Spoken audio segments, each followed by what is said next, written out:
"No one will believe me," she sobbed.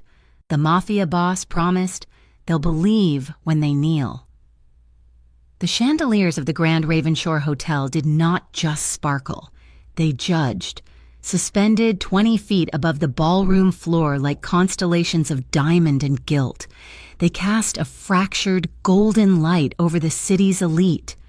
To Emma Blake, that light felt less like a celebration and more like an interrogation lamp. At 28 years old, Emma had mastered the art of being invisible in plain sight. It was a survival mechanism. By day, she was a paralegal at a mid-tier law firm, buried under discovery documents and aggressive emails, trying to make a dent in the mountain of student loans that claimed her paycheck before she even saw it. By night, she wore the stiff black uniform of the hotel's banquet staff, balancing trays of champagne and enduring the casual entitlement of people who spent more on a single pair of cufflinks than she earned in a year. Tonight was the Cole Foundation Charity Gala. It was the biggest night on the Ravenshore social calendar, a black tie affair designed to wash the consciences of the wealthy while cementing their political alliances. The air smelled of expensive perfume, roast duck, and old money. Emma adjusted the collar of her uniform, wincing slightly as the starched fabric rubbed against her neck. She had been assigned to the VIP lounge, a semi-private enclave draped in velvet and shadowed by exclusivity, reserved for the heavy hitters. It was a good assignment on paper. Better tips, less walking, but it meant being in close proximity to the sharks. She picked up a fresh tray of crystal flutes, checking her reflection in the darkened window. She looked tired. Concealer could hide the dark circles, but it could not mask the exhaustion that lived in the slope of her shoulders. "Keep your head down," she told herself. "Just 4 more hours. 4 hours, and then you can go home, sleep for 3, and do it all again." She moved into the lounge, weaving through the clusters of men in tuxedos and women in silk gowns. The noise here was different than the roar of the main ballroom. It was a low, murmuring hum, the sound of deals being struck and secrets being traded. That was when she saw him. He was sitting in a high-backed leather wing chair in the far corner, separated from the rest of the room not by a velvet rope, but by a palpable aura of danger. Luca Marino. Even Emma, who tried to ignore the local gossip columns, knew the name. The rumors painted him as a ghost, a man who controlled the docks, the unions, and half the city council. Though his name never appeared on a single indictment, he was striking in a way that made the breath catch in her throat. He wore a suit cut so sharply it looked like a weapon, charcoal gray and tailored to perfection. His dark hair was swept back, revealing a face that seemed carved from granite, handsome, but with a coldness that warned people away. He held a tumbler of amber liquid, but he wasn't drinking, he was watching. 2 men stood a few feet behind him, their posture relaxed, but their eyes constantly scanning the room. Bodyguards. Emma moved toward a nearby table to clear empty glasses. Feeling the weight of Luca's gaze sweep over the room, it passed over her without pausing, indifferent and icy. To him, she was part of the furniture. She preferred it that way. "Well, look who it is." The voice was smooth, cultured, and instantly made Emma's skin crawl. She stiffened, gripping her serving tray tighter before turning around with a practiced, polite smile. "Good evening, Mr. Cole. Can I get you anything?" Adrian Cole stood too close. He always did. As the heir to the Cole real estate empire and the son of the man hosting tonight's gala, Adrian walked through the world as if he owned the very air other people breathed. He was undeniably attractive in a classic golden boy way, with blonde hair and a dazzling smile. But his eyes were glassy, and the scent of bourbon on his breath was strong. "You can get me a name, for starters," Adrian said, stepping into her personal space. He reached out, his fingers brushing the bare skin of her arm just above her elbow. His touch was damp and lingering. "You have been serving me drinks for an hour, and I still do not know who you are. I am just working." "Mr. Cole," Emma said, gently pulling her arm back. She took a subtle step in retreat, maintaining the professional barrier, just making sure everyone has what they need. Adrian chuckled, a low sound that vibrated in his chest. He took a step forward, closing the gap she had just created. "You are skittish. I like that. It is cute." Emma's heart began to thud, a distinct rhythm of warning against her ribs. She looked around, hoping a manager was nearby, but the lounge was busy, and no one was paying attention to a server being cornered by a billionaire's son. "I should get back to the bar," she said, her voice tight. "Enjoy the evening, sir."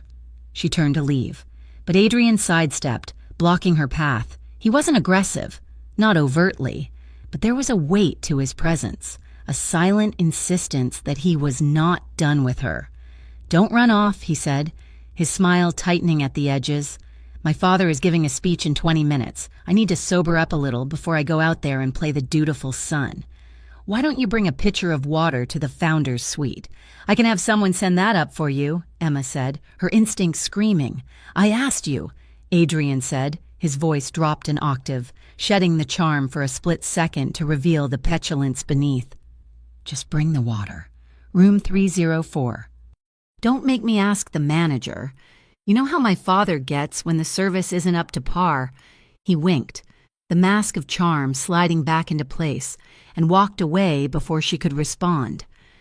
Emma stood frozen for a moment, her hands shaking slightly around the tray. She felt dirty, a sensation that had nothing to do with hygiene and everything to do with the way his eyes had raked over her. She retreated to the service station, tucking herself into the narrow hallway where the staff took their breathers. She needed a moment. Just 60 seconds to compose herself. From her vantage point near the service door, she could see back into the lounge. A commotion near the bar caught her eye. A heavy-set businessman, his face flushed with too much wine, had cornered a young catering girl. The girl looked terrified, clutching a tray of hors d'oeuvres as the man leaned over her, shouting something about a spilled drink. He grabbed the girl's wrist, shaking it. Emma flinched, about to step forward, about to do something stupid that would get her fired, when a shadow moved across the room. It was Luca. He moved with a fluid, predatory grace, covering the distance between his corner and the bar in silence. He didn't shout. He didn't make a scene. He simply stepped between the businessman and the girl, his back to the terrified staffer. He placed one hand on the businessman's chest. It was a light touch, barely a push, but the man stopped mid-shout, looking down at the hand on his expensive tuxedo, then up into Luca's face. Emma couldn't hear exactly what Luca said. His voice was a low rumble, barely audible over the jazz music playing in the background, but she saw the blood drain from the businessman's face. She saw the man's arrogance evaporate, replaced by a sudden, sobering terror. The man stammered an apology, not to Luca, but to the girl, and then practically ran toward the exit. Luca turned to the young caterer. He didn't smile. Emma doubted he knew how, but he nodded once, a sharp, respectful gesture, before turning and walking back to his seat as if nothing had happened. He had strict lines. Even a monster had a code. The realization lodged in Emma's mind, a jagged piece of information she didn't know what to do with. He was a criminal, a man who likely ordered deaths with the same casualness that others ordered coffee. Yet he had protected the girl when the respectable men in the room had looked away. "Emma, get moving." The sharp voice of her manager, David, snapped her back to reality. He was standing at the service station, looking stressed, clutching a clipboard. "Mr. Cole just called down. He's waiting for that water in the founder's suite. Why are you standing here?" "David, please," Emma said, her voice dropping to a whisper. He is weird. He was touching me. Can't you send Mark or anyone else?" David sighed, running a hand through his thinning hair. He did not look malicious, just tired and cowardly. "Look, Emma, the Coles are the reason we all have jobs tonight. If Adrian wants water from a specific server, he gets it. Just go up there, drop it off, and come right back. Keep him happy. We cannot risk offending the hotel's biggest client over a bottle of water. But go, now. Or don't bother clocking in tomorrow." The threat hung in the air, heavy and final. Emma looked at David, seeing the resolve in his weak chin. She thought of the eviction notice that had been threatened last month. She thought of the empty refrigerator and the student loan collection calls she had been dodging. She swallowed her fear, the taste bitter like aspirin. Fine. She prepared a silver tray with a crystal pitcher of ice water and 2 glasses. The elevator ride to the 3rd floor felt like ascending into a different atmosphere, the air pressure building until her ears popped. The hallway of the founder's suite was quiet, lined with thick plush carpet that swallowed the sound of her footsteps. She reached room 304. The door was solid mahogany. She knocked. "Room service?" She called out, hoping her voice sounded steady. "Come in." Adrian's voice came from the other side. "It is unlocked." Emma took a deep breath, pushed the door open, and stepped inside. The suite was massive, a sprawling expanse of luxury with floor-to-ceiling windows overlooking the Raven Shore skyline. The lights were dimmed low. Adrian was standing by the window, his tuxedo jacket discarded on a chair, his tie undone. She walked briskly to the low coffee table, setting the tray down with a clatter she hadn't intended. "Here is the water, Mr. Cole," she said, not looking at him. "Is there anything else?" She turned to leave immediately, her body tense, ready to bolt. Adrian moved faster than she expected. By the time she turned, he was there, between her and the door. He wasn't smiling anymore. His expression was flat, glazed over with entitlement and something darker, hunger. "You are in such a rush," he said. "I have to get back to work," Emma said, stepping to the side to go around him. He mirrored her movement, blocking her again. "You are working right now," he said. "You are taking care of a VIP guest. That is your job, isn't it? To serve?" "Please move," Emma said, her voice hardening. She abandoned politeness. The alarm bells in her head were now a deafening siren. Adrian laughed, a sharp, cruel sound. He reached out and grabbed her upper arm, his fingers digging into the soft flesh. "Don't be a bitch. I just want to have a little fun. You've been looking at me all night. I saw you. I wasn't looking at you," Emma snapped, trying to wrench her arm free. "Let go of me. No." The word was a slap in the face. He yanked her toward him, the smell of bourbon and expensive musk overwhelming her senses. Emma reacted on instinct. She shoved him, hard, her hands slamming against his chest. "Get off!" she screamed. Adrian stumbled back a step, surprise flickering across his face, followed immediately by rage. His jaw tightened. "You do not say no to me!" He snarled. He lunged. Emma tried to run, but the heavy coffee table was behind her. She tripped, catching herself on the edge of the sofa, and before she could regain her balance, he was on her. He grabbed her jaw, his fingers squeezing so hard she felt her teeth grind together, forcing her head up to look at him. His eyes were void of humanity. There was no negotiation in them, only the cold, hard certainty of a man who had never been denied anything in his life. "No," Emma choked out, striking at him, her nails raking across his neck. He didn't even flinch. He used his weight to pin her against the back of the sofa, crushing the air from her lungs. The fabric of her uniform tore with a sickening rip as his hand grasped at her shoulder. "Stop! Please!" Her plea died in the heavy silence of the soundproofed room. The world narrowed down to the pressure of his body, the heat of his breath, and the terrified, erratic beating of her own heart. She fought, she kicked and scratched, a feral animal caught in a steel trap. But he was heavier, stronger and fueled by a twisted rage. The struggle became a blur of motion and pain. And then, the crushing realization that she could not win.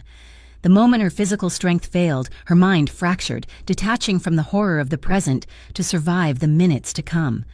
The scene faded into a gray, suffocating haze.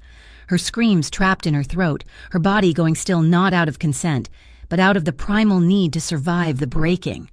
Time lost its meaning. It could have been 10 minutes or 10 hours later when the door to room 304 opened. Emma stumbled into the hallway. She felt disjointed, as if her limbs belonged to someone else. Her uniform was torn at the shoulder, the fabric hanging loosely, exposing bruised skin. Her hair, usually pulled back in a tight, professional bun, was falling around her face in tangled strands. Her mascara had run, leaving dark, jagged streaks down her pale cheeks. She walked unsteadily, hugging herself. her arms wrapped tight around her torso to hold the shattered pieces of her dignity together.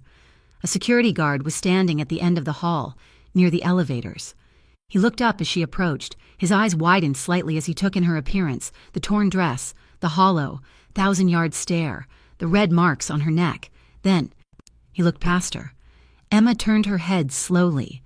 Adrian stood in the doorway of the suite. He had fixed his tie. He was straightening his diamond cufflinks, his face composed, smug, untouched. He looked like a man who had just finished a business meeting. He caught the guard's eye and gave a small, dismissive nod. The security guard looked back at Emma. He saw the truth written on her skin. He saw the crime, and then he looked down at his shoes, turning his body slightly away from her, rendering himself blind and deaf to her existence. He wasn't going to help. No one was going to help. A sob clawed its way up Emma's throat, but she swallowed it down, tasting copper. She didn't wait for the elevator. She pushed through the heavy fire exit door and ran. She ran down the concrete stairs, flight after flight, her heels clicking an erratic rhythm that echoed like gunshots in the stairwell. She didn't stop at the lobby. She burst out through the service exit at the back of the hotel, into the loading dock alleyway. The cold night air hit her like a physical blow. It was raining, a light, freezing drizzle that mixed with the sweat and tears on her face. The alley smelled of wet cardboard and exhaust fumes. Emma collapsed behind a large metal dumpster, her legs finally giving out. She curled into a ball, pressing her forehead against her knees, rocking back and forth. "No one," she whispered, the words breaking apart. "No one will believe me." She said it again, louder, a mantra of despair. "No one will believe me. Look at him. Look at me." She was a waitress with debt. He was a coal. The equation was simple, brutal, and unbreakable. She gasped for air, her chest heaving, drowning in the feeling of his hands still on her skin, the phantom weight of him crushing her into the darkness. She was completely alone, or so she thought. Above her, tucked into the shadows of the loading bay overhang, a small red light blinked on a security camera. And inside, a black SUV parked down the street. A man watching a tablet screen saw the grainy, black and white feed of a woman collapsing in the rain. The back door of the hotel opened again, quietly this time. Luca Marino stepped out. He had left the gala early, bored by the pageantry and the hypocrisy. He preferred the silence of the alley to the noise of the ballroom. He reached into his pocket for his platinum cigarette case, but stopped. He heard the sound first, a ragged, wet sound, the sound of a human being coming undone. He turned his head, his eyes adjusting to the gloom. He saw her, a woman, crouched behind the dumpster, shaking so violently it looked like she was seizing. Luca took a step closer, his shoes silent on the wet pavement. He recognized the uniform, hotel staff. He narrowed his eyes, studying the details that a lesser man would have missed, the torn fabric at her shoulder, the dark bruising already blooming on her upper arm, shaped like fingers, the streaks of mascara that looked like war paint, and the way she was holding herself, protecting her core, hiding from the world. He'd seen that posture before. He'd seen it in war zones, in interrogation rooms, in the eyes of people who had just realized that the world was a cruel, godless place. He paused, the unlit cigarette forgotten in his hand. The image of the girl in the lounge came back to him, the one he had watched from across the room, the one who had looked tired but professional. This was the same woman. Something cold and sharp settled in Luca's chest. He did not tolerate chaos, and he certainly did not tolerate the abuse of the weak by the strong, unless he was the one sanctioning it for a reason. This was not reason. This was wreckage. He watched her for another moment, seeing the absolute devastation in the curve of her spine. He didn't approach her. Not yet. She was a wounded animal. If he stepped too close, she would run, or she would break completely. Instead, he turned to the man standing in the shadow of the doorway, his head of security. "Marco," Luca said. His voice was low, barely a whisper, but it carried the weight of a gavel striking a sounding block. "Yeah, boss," Marco answered, stepping forward. Luca gestured slightly toward the sobbing woman, his expression unreadable, his eyes dark and terrible. Find out who did that to her. The morning sun did not bring clarity. It brought a harsh, exposing glare that made Emma feel raw. She sat in the interrogation room of the 4th Precinct, a space that smelled of stale coffee and floor wax. The metal table was cold against her forearms, but she barely felt it. She was still vibrating with the aftershocks of the night before, a continuous, low-frequency tremor that rattled her bones. Detective Miller sat across from her. He was a man in his 50s with tired eyes and a suit that had seen better decades. For the first 20 minutes, he had been attentive, nodding as Emma recounted the timeline. His pen scratching rhythmically against his notepad. She told him about the gala, the assignment to the VIP lounge, the request for water. Then she reached the name. It was Adrian Cole, she said, her voice cracking but the words distinct. The pen stopped moving. Detective Miller looked up, his brows knitting together. He did not write the name down. Instead, he set the pen on the table, a slow, deliberate movement that made the air in the small room suddenly heavy. Adrian Cole, Miller repeated, as in, the son of Gregory Cole, the Cole Foundation? Yes, Emma said. She wrapped her arms around herself, trying to hold her shattering composure together. He forced me into the suite, room 304. Miller sighed, leaning back in his chair. The sympathetic hunch of his shoulders straightened into something more guarded, more bureaucratic. He looked at Emma not as a victim, but as a problem, a complex pile of paperwork and political landmines that he did not want to step on. Miss Blake, Miller said, his tone shifting from investigative to cautionary. That is a very serious accusation against a very prominent figure. Are you absolutely certain about the events? It was a party. There was alcohol. Is it possible that signals were mixed? That perhaps things got out of hand, but it was not? What you are saying it was?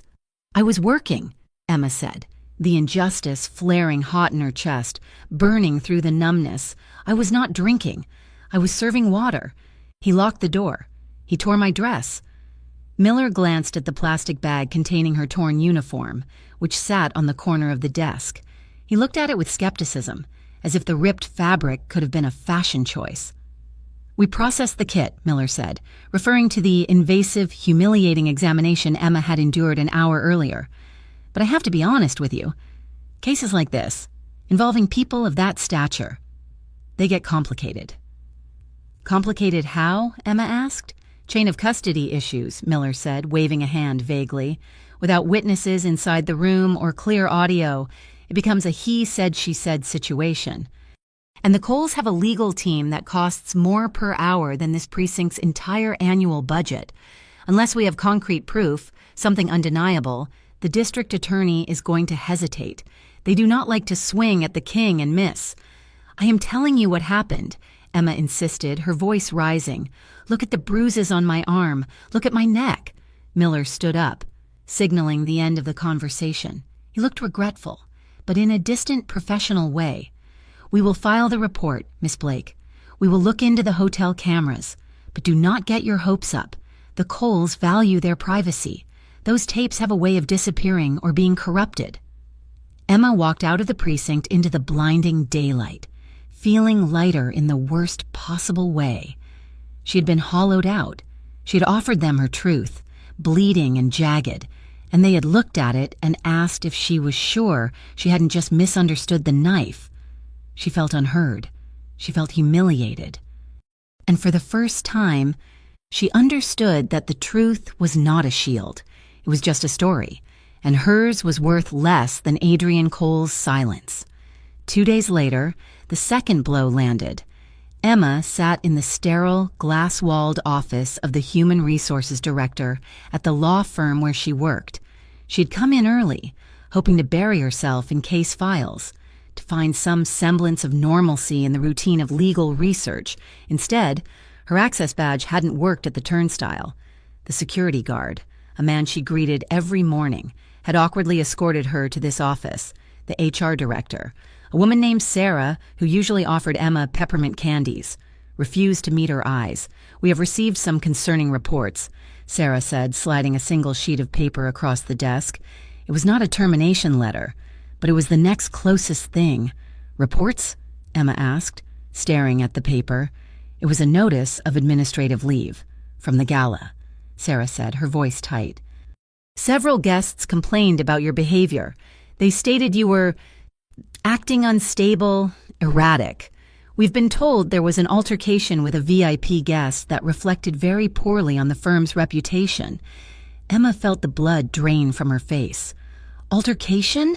I was assaulted up. Sarah held up a hand, stopping her. Emma, please. We're not here to litigate personal matters. The firm has a strict code of conduct regarding public appearances. Given the severity of the complaints and the importance of the client involved, we are placing you on unpaid leave pending an internal review. Unpaid? Emma whispered. I have rent, I have loans. You know, I cannot survive a month without a paycheck. I am sorry, Sarah said, finally looking at her. The pity in her eyes was worse than the coldness. It was the pity one felt for a wounded animal that was about to be put down. My hands are tied. The partners were very clear. Emma stood up, her legs shaking. It is the Coles, isn't it? They called the partners.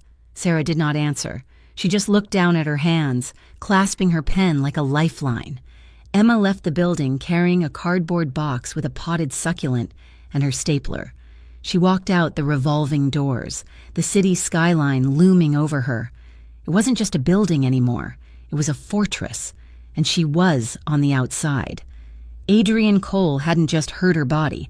He was dismantling her life, brick by brick, just to ensure she didn't have the footing to stand up and point a finger. Across the city, in a building that did not have a sign. Luca Marino sat in a darkened room illuminated only by the glow of multiple monitors. The air was cool, conditioned to protect the servers humming in the racks along the wall. Nico, his lead technician, sat at the controls, his fingers flying over a backlit keyboard. We pulled everything from the hotel's hard drives before their security team could scrub it, Nico said, his voice flat. It took some doing to bypass the encryption on the VIP floor, but we got it. Show me, Luca said. He stood behind Nico's chair, his arms crossed, his face a mask of stone. He had been thinking about the girl in the alleyway for 48 hours. He had not forgotten the look in her eyes, the way she had crumbled. It was rare for Luca to obsess over a stranger, but the injustice of it sat in his gut like a swallowed stone. Nico brought up the feed. The video was grainy, shot from a hallway camera near the elevators. It showed Emma walking toward room 304 carrying a tray. She looked composed, professional. She knocked, she entered. Fast forward, Luca commanded. Nico tapped a key. The timestamp jumped 20 minutes. The door to the suite opened. Emma stumbled out. Luca leaned in closer to the screen. The resolution was high enough to see the details. Her hair was wild. Her dress was hanging off one shoulder. She wasn't just walking, she was fleeing. Her body language screaming trauma. She looked back at the door once, terrified, before running toward the stairwell. Then, the camera caught the doorway again. Adrian Cole appeared. He looked calm. He adjusted his cufflink. He watched her run. Pause, Luca said. The image froze on Adrian's face. It was the face of a man who believed he was untouchable. A man who thought the world existed solely for his consumption. Luca knew that face.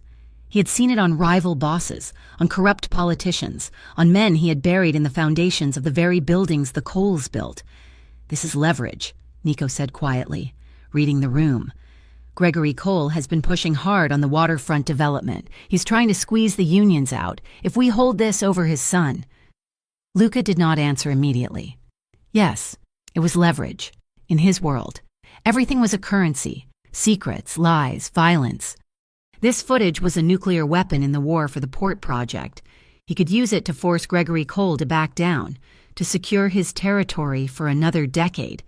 But as he looked at the frozen image of Emma, blurring in motion, small and shattered against the grand hallway, he felt a surge of anger that had nothing to do with business. It wasn't just about the port, it was about the principle.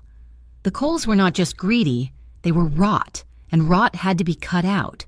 Find everything, Luca said, his voice low and dangerous.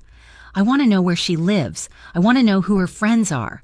I want to know what the police did when she went to them. You think she went to the cops? Nico asked. Luca looked at the screen, at the terror in Emma's posture. She has spirit. She went, and I guarantee they spat in her face.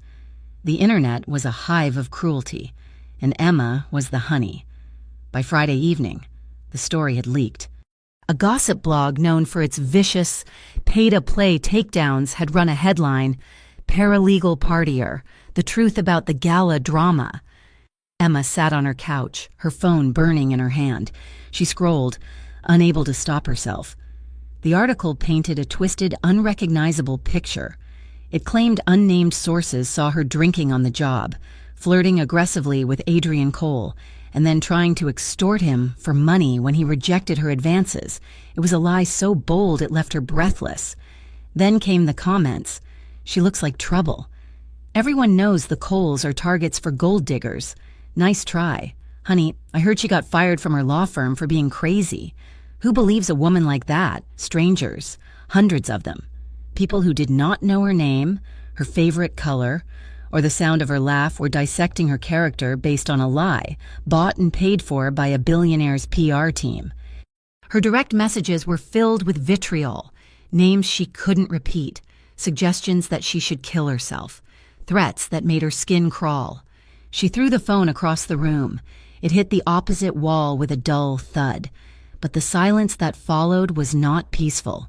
It was heavy with the realization that she was completely surrounded. The system, the workplace, the public. They had all linked arms to form a wall around Adrian Cole, and she was on the outside, screaming into the void. She needed air. She needed to breathe something other than the stagnant atmosphere of her apartment.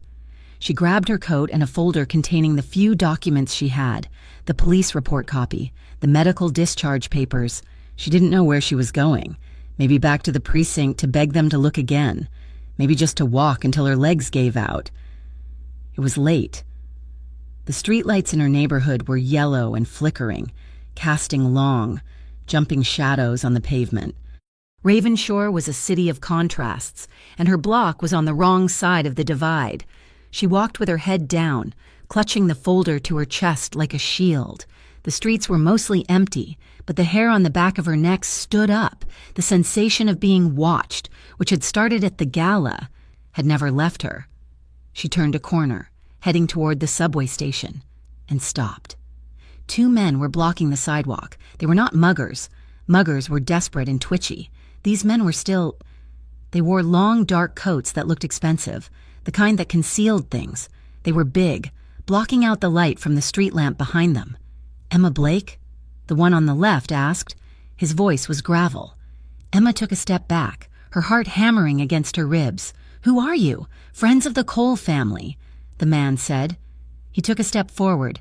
"We are here to give you some friendly advice. You are making a lot of noise. Emma, you are embarrassing important people." "Leave me alone," Emma said, her voice shaking but loud. "Drop it," the second man said. He was wider, with a scar running through his eyebrow. "Drop the case. Drop the accusations. Go away. If you keep pushing, you are going to ruin your life. And accidents happen. Emma, pretty girls get hurt in this city every day." Emma turned to run, but they were faster. The wide man lunged, grabbing her arm, the same arm Adrian had bruised. He shoved her hard. Emma flew backward, slamming into the brick wall of the nearest building. The folder flew from her hands, papers scattering across the wet pavement like white feathers. Her head cracked against the brick, stars bursting in her vision. She slid down the wall, gasping. The first man loomed over her. "You're not listening, bitch." "We said drop it, why?" He raised a hand, not a fist, but an open palm, ready to slap the message into her. Emma flinched, closing her eyes, waiting for the pain. It never came. Tires screeched, a harsh, violent sound that tore through the quiet street. Emma opened her eyes. A massive black SUV had mounted the curb, its headlights blindingly bright, cutting through the gloom. The doors flew open before the vehicle had even fully stopped. 3 men poured out. They moved with a synchronized, lethal efficiency that made the Cole enforcers look like playground bullies. The first man from the SUV didn't speak. He simply drove his shoulder into the chest of the wide man, sending him sprawling into the gutter. The second man produced a baton, extending it with a sharp snap, and swung it low, taking the other attacker out at the knees. It was over in 6 seconds, the Cole enforcers, realizing they were outmatched by a magnitude of professional violence they hadn't anticipated, scrambled up and ran, disappearing into the dark. Emma remained pressed against the wall, sliding down until she hit the pavement, trembling violently. She looked at the men who had saved her. They didn't look like police. They looked like soldiers in expensive suits. Then, a fourth door opened. Luca Marino stepped out into the pool of headlight beams. He was not rushing. He buttoned his jacket as he walked toward her, his face calm, almost bored, as if the violence that had just occurred was as mundane as checking the mail. He stopped in front of her. He loomed large, blocking out the streetlights, casting her in his shadow. But this shadow didn't feel cold. It felt solid. He crouched down, balancing on the balls of his feet, bringing his face level with hers. "Are you broken?" he asked. It wasn't a philosophical question. He was asking about bones. Emma shook her head, though she wasn't sure. I don't think so." Luca's eyes scanned her face. He saw the red mark on her cheek where she had hit the wall. He saw the terror dilating her pupils. Slowly, giving her time to pull away, he reached out. His hand was large, warm, and rough-skinned. He extended 2 fingers, gently hooking them under her chin. He lifted her face to the light. The touch was agonizingly tender, a stark contrast to the violence of the men who had cornered her, and the violence of the man in the hotel room. He tilted her head to the side, examining her lip where the skin had split from the impact against the wall. A tiny bead of blood welled there. Luca's thumb brushed near it, not touching the wound, but hovering close. His eyes darkened, shifting from calculation to a simmering, volcanic anger. "Who hurt you first?" he asked.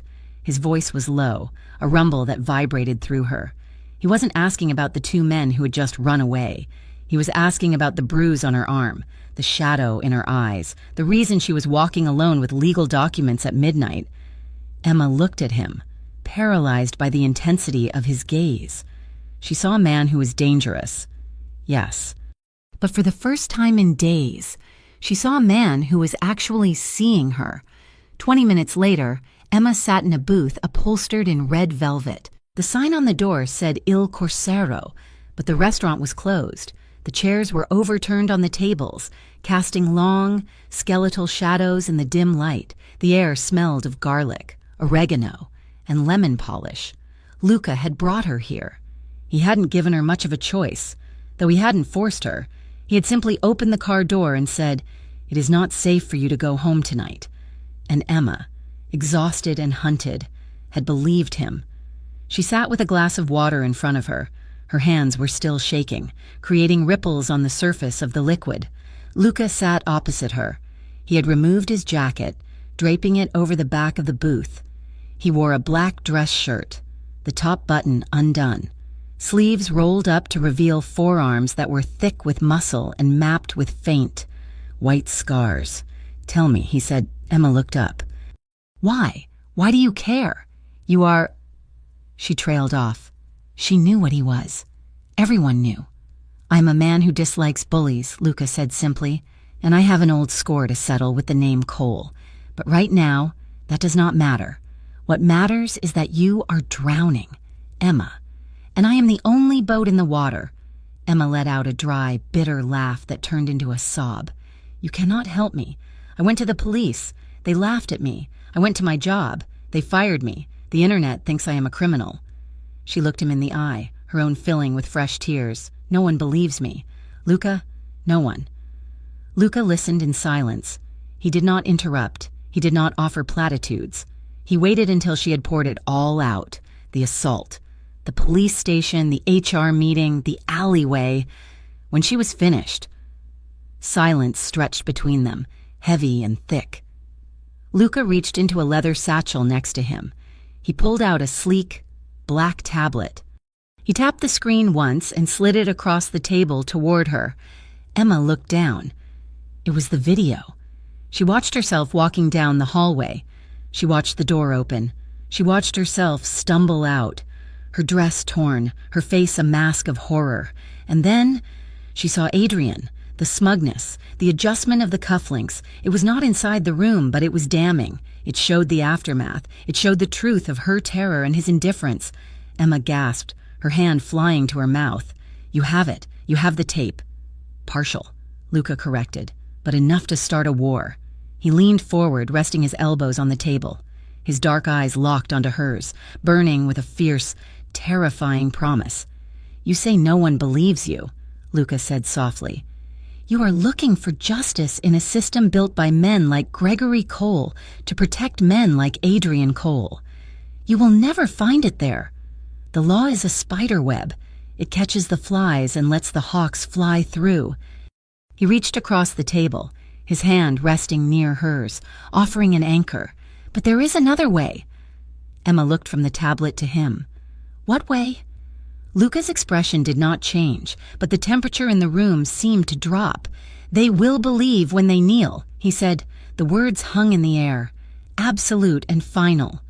"If you let me help," Luca continued, his voice steady as a heartbeat, "I will burn their world down until the only thing left standing is your truth.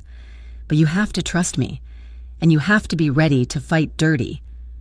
Emma looked at the tablet, then at the scarred hand of the Mafia boss.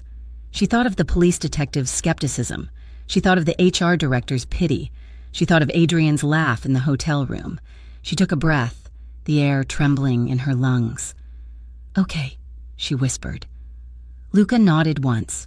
It was a pact sealed in the quiet of a closed restaurant, a promise of violence and vindication that would shake the city to its foundations.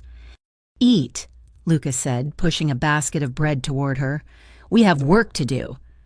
The restaurant booth felt less like a sanctuary and more like a confessional where the priest was the devil himself. Emma stared at the tablet, the glowing screen illuminating the sharp angles of Luca Marino's face. The video froze on Adrian's smug expression, a digital ghost haunting the red velvet upholstery. "They will believe when they kneel," Luca had said. The promise was seductive. It tasted like retribution. For a heartbeat, Emma wanted to drink it down, to let this dangerous man loose on the people who had shattered her life. But then the reality of who sat across from her crashed in. This was Luca Marino. He was not a lawyer. He was not a detective. He was a man who solved problems with silence and cement. "No," Emma said, pushing the tablet back across the table. Her voice shook, but the refusal was clear. Luca did not blink. "No? I cannot do this," Emma said, standing up. Her legs felt weak, but she forced them to hold her weight. "I want justice. Luca. Real justice. I want a judge to bang a gavel. I want a jury to say the words. I do not want... Whatever this is, I do not want a turf war. I do not want people getting hurt because of me. People are already hurting you," Luca pointed out, his voice calm, terrifyingly reasonable. "The law failed you yesterday. It will fail you tomorrow. I have to try," Emma insisted. She grabbed her folder of documents, hugging it to her chest like a shield made of paper. "I am not a criminal. I'm not like you." She turned and walked out of the restaurant, the bell above the door jingling cheerfully, a stark contrast to the dread pooling in her stomach. She expected him to stop her. She expected a hand on her arm, a command to sit down. But Luca let her go. He watched her leave, his expression unreadable, sipping his water as she disappeared into the rainy night. Emma held on to her faith in the system for exactly 3 more days. The system did not just fail, it actively dismantled what little she had left. It started on a Tuesday evening. Emma returned to her apartment building, a weary walk up the 4 flights of stairs that usually smelled of cabbage and floor cleaner. Today, it smelled of disaster. Tape was plastered across her door, bright neon orange paper. Notice of eviction. Emma stopped, her keys jangling in her trembling hand. She read the notice 3 times, the words swimming before her eyes: failure to pay rent, Violation of lease agreement, clause 14B. I paid, she whispered to the empty hallway. I paid on the 1st. She pounded on the superintendent's door downstairs. Mr. Henderson, a man who had known her for 3 years and usually saved her Christmas packages, opened the door only a crack. He looked at her with eyes that were sliding away, refusing to make contact. I am sorry, Emma, he mumbled through the chain. New management company took over the building's accounts this morning. They did an audit. They say you are 3 months behind. I have receipts, Emma cried, digging into her bag. Mr. Henderson, you know I pay. I can show you the bank transfers. It is out of my hands, he said, and she heard the shame in his voice. They said you are a liability, unstable character, police activity. You have to be out by tomorrow noon, or the sheriff comes. He closed the door. The click of the lock was final. Emma stood in the hallway, the realization washing over her like ice water. This was not a clerical error. This was Adrian Cole. He was not just satisfied with assaulting her. He was erasing her. He was showing her that the city she lived in belonged to him, from the skyscrapers to the tenements. She packed what she could into 2 suitcases. The rest, her furniture, her books, the life she had built over 5 years, she had to leave behind. She spent that night on her friend Jenna's couch. Jenna was a junior associate at the law firm, Emma's closest friend, the one person she thought would stand as a firewall against the chaos. The next morning, Emma was folding her blanket when Jenna walked into the living room. Jenna was dressed for work, holding a cup of coffee, looking pale. Emma, Jenna said, her voice tight. You have to go. Emma froze. What? Jenna, I have nowhere else. Just until I find a place. A couple of days. I got a call, Jenna said. She set the coffee down, her hands shaking. From a senior partner. They know you stayed here last night. How? Emma asked, horrified. I do not know. But they said if I harbor a former employee who is currently under investigation for corporate extortion, it reflects poorly on my judgment. They hinted at my review next month. Emma, my promotion. Jenna looked at her, tears welling in her eyes, but the self-preservation was stronger than the friendship. I have student loans too, Jenna whispered. I cannot lose this job. I am sorry. You have to leave. Now. Emma walked out of the apartment building into the blinding noon sun. She had 2 suitcases, $40 in her checking account, and no friends. She went to a motel on the outskirts of the city, but her credit card was declined. Frozen. Suspicious activity, the clerk said with a bored shrug. By nightfall, Emma was sitting on a bench in Riverside Park. The temperature had dropped, a biting wind whipping off the water. She pulled her coat tighter, curling her legs up under her. She clutched her phone, but she had no one left to call. Her parents were gone. She was an only child. Her network had been surgically severed. She watched the cars drive by on the distant avenue, streaks of red and white light. She felt small. She felt translucent, as if she were fading out of existence. Adrian Cole had not just raped her, he had murdered her life, and no one had even noticed the body drop. Her fingers were numb around her phone. She stared at the black screen. She thought about calling the police again, but the memory of Detective Miller's dismissive face stopped her. A car slowed down on the park drive. It was not a patrol car. It was a sleek black sedan, its windows tinted impossibly dark. It pulled to the curb 10 yards from her bench. Emma tensed, her hand diving into her pocket for her keys, a pathetic weapon against the world. The back door did not open. The driver's door did. A man stepped out. It was not the thugs who had cornered her before. It was a younger man, dressed in a sharp suit, looking like he belonged in a corporate boardroom rather than a park at midnight. Miss Blake? He asked respectfully.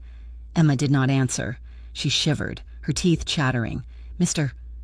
Marino sent me, the driver said. He kept his distance, hands visible and empty.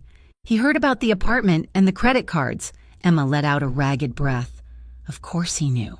He probably knew before she did. I do not want to go to a warehouse, Emma said, her voice hoarse. I do not want to be in the dark. No warehouses, the driver promised softly. Just a place to sleep. A door that locks. Heat. Heat. The word broke her. The cold had settled deep into her marrow, a physical ache that mirrored the hollowness in her chest. She looked at her suitcases, then at the warm, waiting car. She was too exhausted to fight. She was too exhausted to be moral. "Okay," she whispered.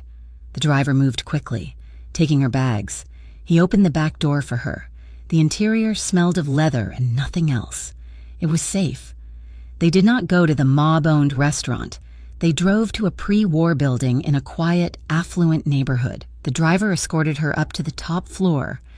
The apartment was not what she expected. It was not a bachelor pad of chrome and glass, nor was it a lavish palace of stolen gold. It was warm. The floors were hardwood, covered in thick, woven rugs. The walls were lined with bookshelves. A fire crackled in a gas fireplace, casting a gentle orange glow over the cream-colored furniture. "The bathroom is through there," the driver said, pointing. "There are clean clothes on the bed. A doctor is on his way." "A doctor?" Emma asked, blinking in the sudden warmth. "Mister," Marino insists, "you've been on the street for 12 hours, and you were injured before that." The driver left. Emma stood in the middle of the room, feeling like an intruder in a dream. 20 minutes later, a doctor arrived. An older man with kind eyes and a bag that looked like it belonged in the 1950s. He checked her blood pressure, examined the lingering bruises on her arm and the cut on her lip, and prescribed an antibiotic for a minor infection in the scratch on her shoulder. He asked no questions about how she got them.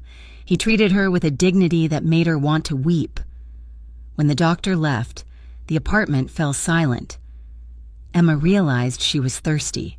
She walked tentatively toward where she assumed the kitchen was. She pushed open the swinging door and stopped. Luca was there. He was leaning against the marble countertop, staring out the window at the city lights. He wore black trousers and a white dress shirt, unbuttoned at the collar. He was smoking a cigarette, the smoke curling lazily toward the extractor fan, and he looked different here, less like a statue, more like a man. He heard her enter. He didn't jump. He simply turned. Saw her standing there in the oversized gray sweatpants and hoodie the driver had left for her, and immediately reached for the ashtray. He crushed the cigarette out, twisting it until the ember was dead. "I apologize," Luca said. His voice was low, filling the tiled room. "Bad habit." "It is your house," Emma said. Her voice sounded small to her own ears. "It is a safe house," Luca corrected. "Tonight, it is your house." He turned to the stove, where a kettle was just beginning to whistle. He silenced it before it could scream.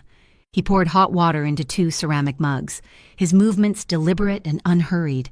He moved with an economy of motion that was mesmerizing to watch. Nothing was wasted. He slid a mug across the island counter toward her. "Chamomile," he said. "It helps with the shock." Emma walked forward and wrapped her hands around the mug. The heat seeped into her frozen fingers. She looked at the steam rising from the tea, and suddenly, the dam broke. It wasn't a sob. It was a shudder that started in her feet and rattled her teeth. "I feel so stupid," she whispered. Luca watched her, his own mug untouched. "Why?" "I walked into that room," Emma said, the words spilling out, acidic and burning. "He asked for water, and I went in. I should have known. I should have seen it in his eyes. The other girls knew. They stayed away from him. But I walked right in like a lamb." She squeezed her eyes shut, tears leaking out hot and fast. "I feel dirty. Luca, I scrubbed my skin in the shower until it burned, but I still feel him. I feel ruined. I lost my apartment. I lost my job. I lost my best friend. And I am standing in a mafia boss's kitchen wearing stolen clothes because I was too weak to stop a rich boy from taking what he wanted." She dropped her head, her shoulders heaving. The shame was a physical weight crushing her. She heard footsteps, slow, measured. Luca stopped in front of her. She could see his shoes. She could smell the faint scent of tobacco and sandalwood soap. She looked up. Luca was looking down at her, and his expression shattered her defense mechanisms. There was no pity in his eyes. Pity was cheap. Pity was what the HR director had given her. Luca looked at her with a fierce, solemn recognition. He looked at her like she was a fellow soldier who had been wounded, not a victim who had been broken. He raised his hands, but he stopped inches from her. He did not touch her. He waited. He held her gaze, asking a silent question, giving her the power to choose. "Can I?" Emma looked at him, this dangerous, violent man who had been the only person to treat her with gentleness. She nodded. A small, jerky motion. Luca moved. He didn't grab her. He took a step closer and unbuttoned his suit jacket. He took it off and wrapped it around her shoulders. The silk lining was warm from his body. It engulfed her, heavy and protective. Then, his arms came around her. He pulled her against his chest. It was not a lover's embrace. Not yet. It was a fortress closing its gates. One of his hands came up to cup the back of her head, pressing her cheek against his shirt, the other arm banded across her back, holding her together. "You are not ruined," Luca said, his voice rumbling against her ear. "You survived. Do not confuse the two." Emma let go. She buried her face in his shirt, clutching the fabric at his waist, and wept. She cried for the apartment, for the job, for the girl she used to be who believed the world was fair. Luca stood like a monolith. He took her weight. He absorbed her grief. The kitchen was quiet except for her ragged breathing. The proximity was intense. Emma became acutely aware of the steady, powerful thud of his heart against her cheek. It was slow, unbothered by the storm, a rhythmic anchor in the chaos. She felt the heat of him radiating through his shirt. She felt the calloused roughness of his hand as he began to rub her back. Slow, concentric circles, over and over, a hypnotizing motion. It wasn't sexual. It was grounding. He was tethering her back to the earth. "I have him," Luca murmured into her hair. "I have the footage. I have the leverage. But I need you to tell me what you want. Do you want to hide? I can hide you. You can disappear to Italy. Start over. No one will find you." He pulled back slightly, just enough to look into her eyes. His hands stayed on her arms, warm and heavy. "Or," he said, "we can make them pay." Emma sniffled, wiping her face with the sleeve of the oversized hoodie. The warmth of his jacket was still around her. The smell of him was in her lungs. She didn't feel like a victim anymore. She felt angry. "I want them to pay," she said. Luca nodded, a grim satisfaction settling in his eyes. "Good." He stepped back, giving her space again, retrieving her tea. "We have a plan. My tech specialist, Nico, is digging. We are not just going to release the video. That is too easy for them to spin. We are going to dig up the bodies, metaphorically speaking. We are going to find the other women. We are going to find the payoffs Gregory Cole made to cover up Adrian's mess." "And then?" Emma asked. "And then," Luca said, "we leak it, not to the police, to the world.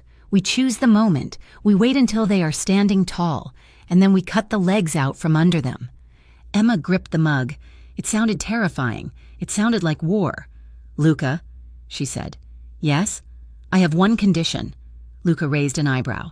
"Name it." "You cannot kill him," Emma said firmly. "I want him to lose everything. I want him to go to jail. I want him to feel what it is like to be powerless. But if you kill him, then he just disappears. And I become the reason a man is dead. I cannot live with that." Luca studied her for a long moment. He looked like he wanted to argue, like the violence in him was demanding a blood price. But he looked at her shaking hands, her red-rimmed eyes, and he inclined his head. "I will not kill him," Luca promised, "but I will make him wish he were dead. He will face what he did, every second of it." It was 3 a.m. when Emma gave up on sleep. The bed in the guest room was softer than clouds, but her mind was racing. She wandered out into the living room. Stepping softly on the plush rugs, the only light came from the city glow outside the panoramic window. Luca was sitting in a leather armchair, staring out at the skyline. He had taken his jacket back, but he hadn't put it on. It lay draped over the arm of the chair. He was in his shirt sleeves, rolled up to the elbows. He held a tumbler of amber liquid, resting it on his knee. His knuckles were scarred, white ridges of old violence against the tanned skin. He didn't turn when she entered. "Couldn't sleep?" "No," Emma said. She hugged her arms, feeling the phantom warmth of his embrace from earlier. She walked closer. She should be afraid of him.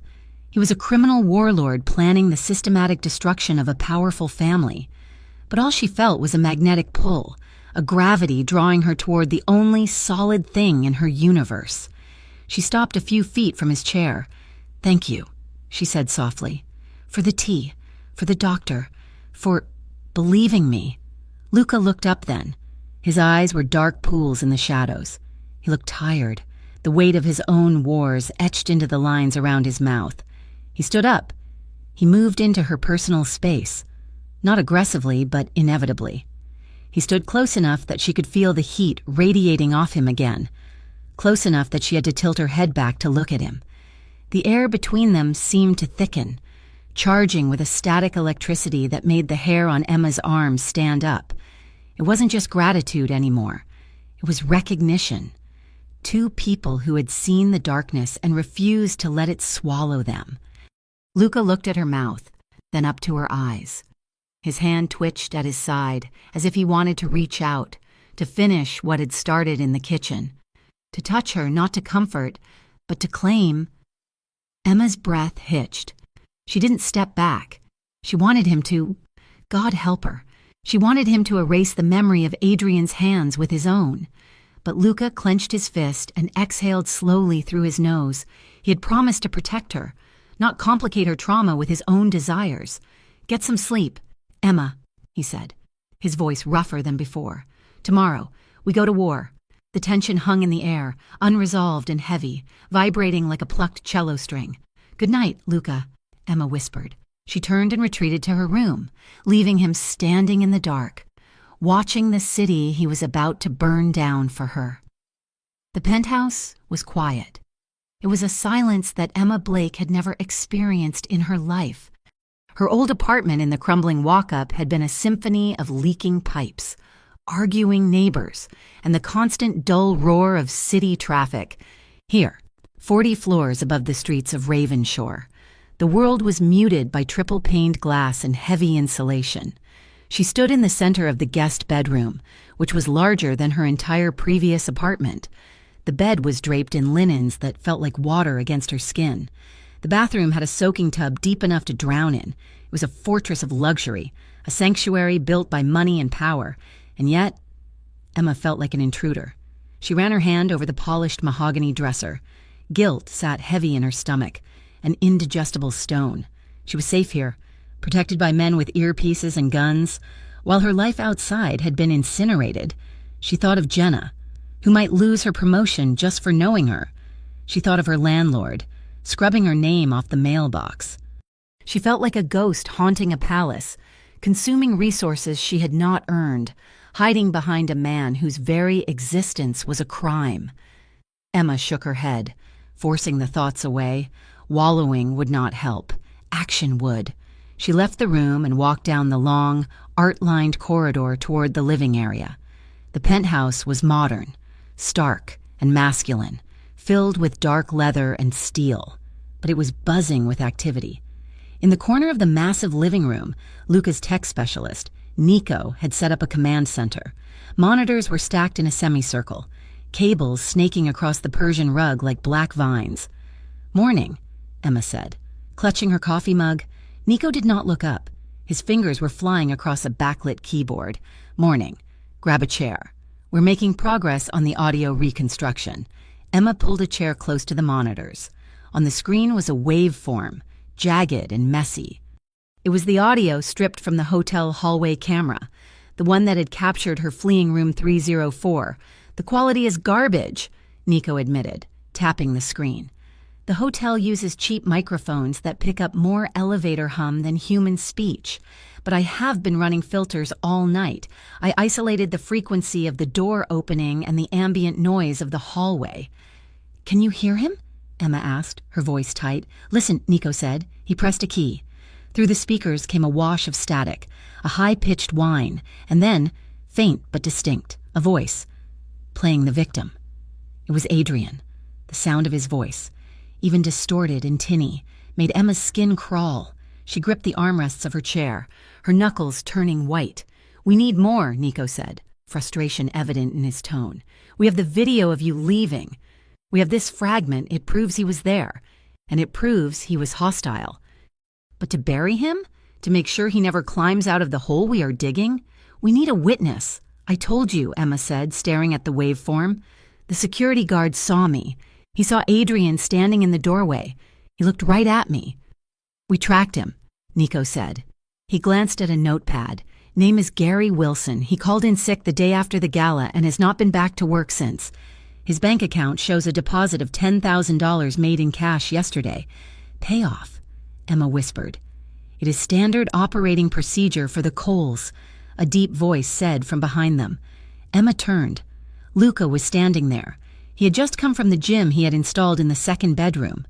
He wore a gray t-shirt that clung to his chest and sweatpants, a towel draped over his neck. He looked less like a kingpin and more like a fighter between rounds.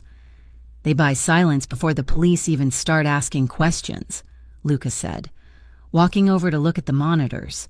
10,000 is cheap. It means the guard is scared. If he took the money, he will never testify, Emma said, feeling the hope deflate in her chest. He might, Luca said, if he realizes that the Coles treat loose ends like liabilities. But we cannot rely on him. We need you, Emma.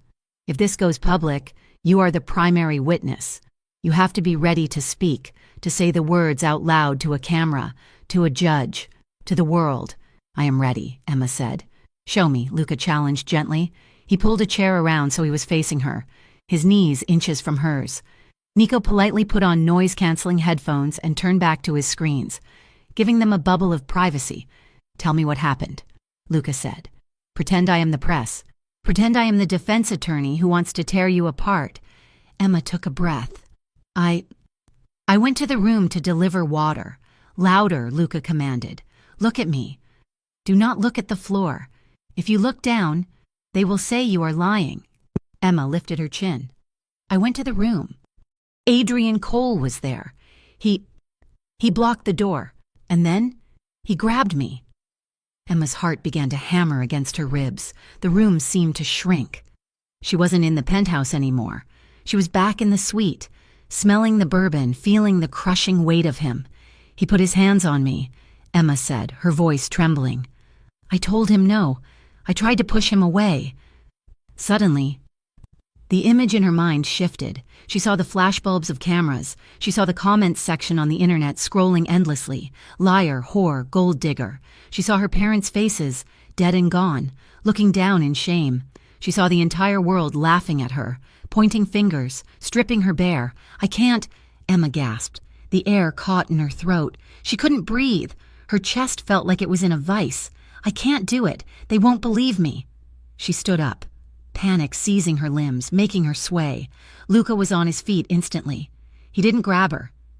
He stepped into her line of sight, blocking out the rest of the room.